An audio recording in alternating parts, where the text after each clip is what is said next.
What if I told you there was a knife that rivals the Paramilitary 2 in action at half the cost, or the ZT-0562 at a quarter of the price?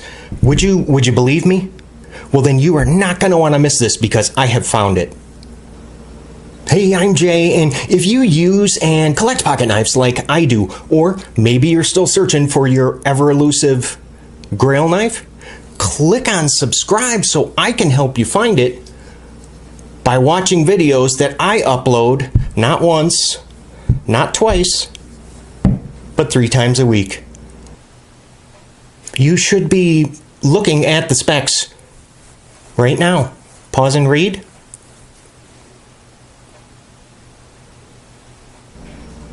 So this is the Bestech Spike, and it is also from the makers of the Lion.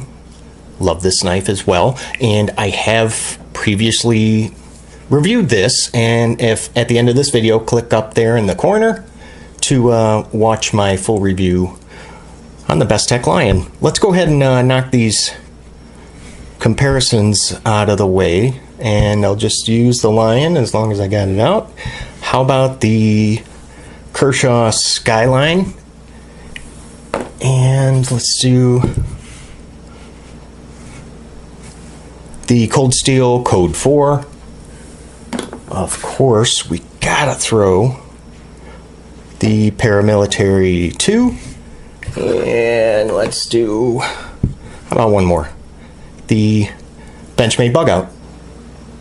As usual, let's we're just going to keep it really simple and just go over the likes and dislikes. So first we'll get started with the action, because it is by far the most attractive feature of the Bestech Spike. And let me show you. Look at that. One more time. My goodness, that action is just incredible, and that's going to be due to the, well, ball bearing pivot, and it has a very strong detent. I mean, Bestech has this detent dialed in perfectly, just like they did with the Lion as well. I mean, I cannot gravity flip this open, and believe me, I have tried.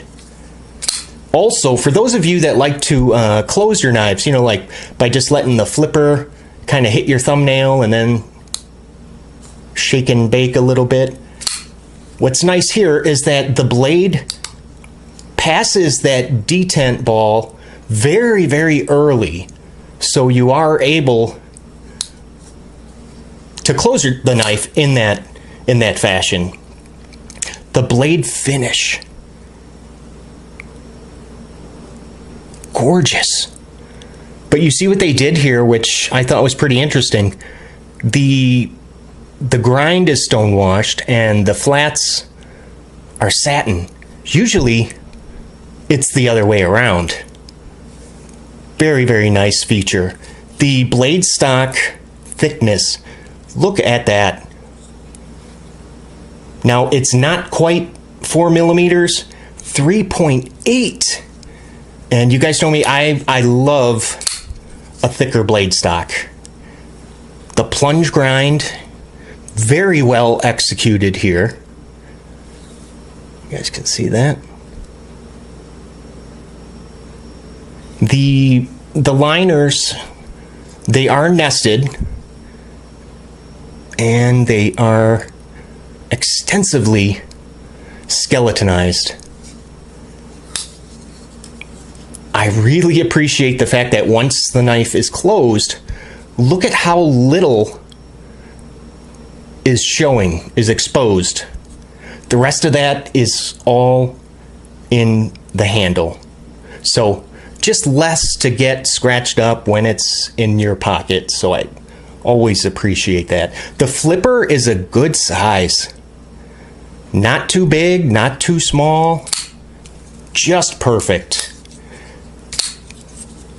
The grip, these contoured scales are very, very comfortable. See if you guys can see that. They are just slightly contoured. And yes, it is glass reinforced nylon.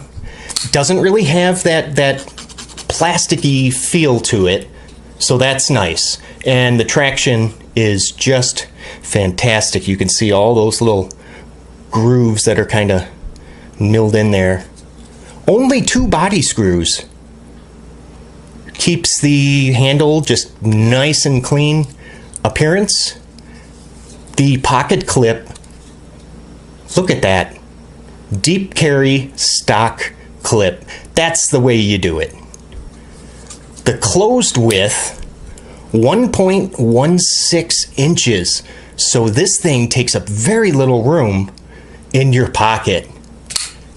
The weight at 4.14 ounces.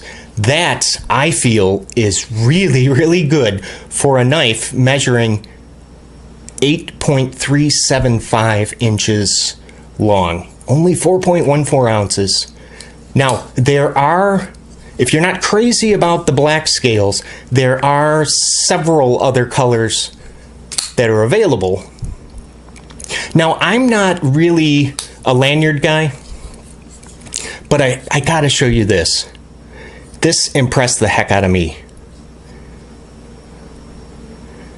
You see that? How they cut away some of the material from that lanyard opening.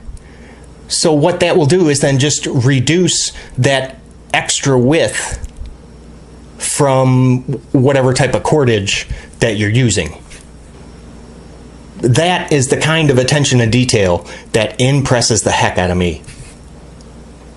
Now, before we get into my potential deal breakers, I just want to quickly remind you guys to click on that subscribe button.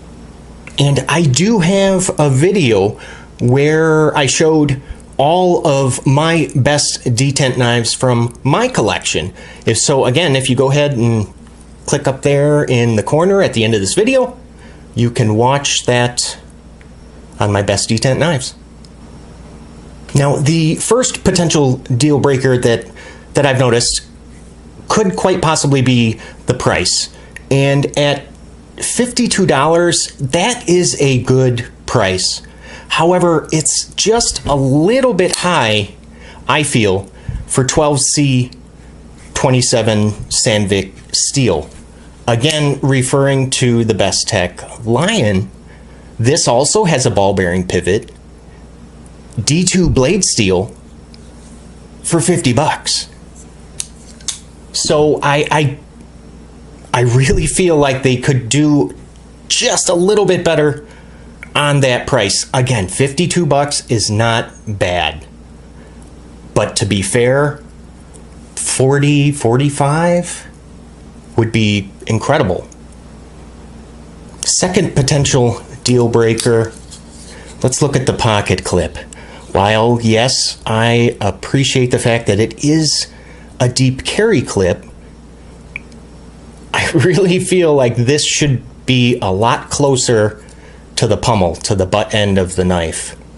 I mean, it kind of negates the whole idea of having a deep carry clip if you don't have it in a deep carry position. And the clip is only tip up for righties, no left-handed option. The inside edges of the scales are a little on the sharp side. It doesn't bother me as much, but it is noticeable. Oh geez, yeah, on both sides. So yeah, they have not been rounded at all. They're pretty sharp. The liner lock, it is definitely on the thin side. And I'm going to go back to the Lion and see if I can show you guys this. So you can see the differences in the thickness of those liners. Yeah. So yeah, it's pretty thin on the Spike. The jimping is pretty much useless. And see if you can see that. And the last potential deal breaker would be the blade steel, the 12C27. While it is a really good budget steel, I mean, it is just that, budget steel for $52. Again, D2 for the same amount of money, G10 scales. And I realize now, you know, the better the steel, the higher the price. Would I like to see this in VG10? Oh my gosh, you betcha. Now, don't forget, if you found this video to be helpful in any way, would you go ahead and leave a like and click on the subscribe button for knife reviews that get right to the point. Now, my recommendation is going to be to buy it. I know I was belly aching about the price, but at $52, I still recommend this with the 12C27 steel and all. I mean, the action here is just too good to ignore. Too good. And bringing out the ZT-0562 again, anytime when I am evaluating the action of a knife, my benchmark is this knife. Always compare it, because, come on, that just dropped shut. So for this $52 knife to be compared even just a little bit to the ZT-0562 really said something for Bestech, which is a company that is impressing me with every knife release. So I'm going to recommend this, and we are going to call it damn handsome.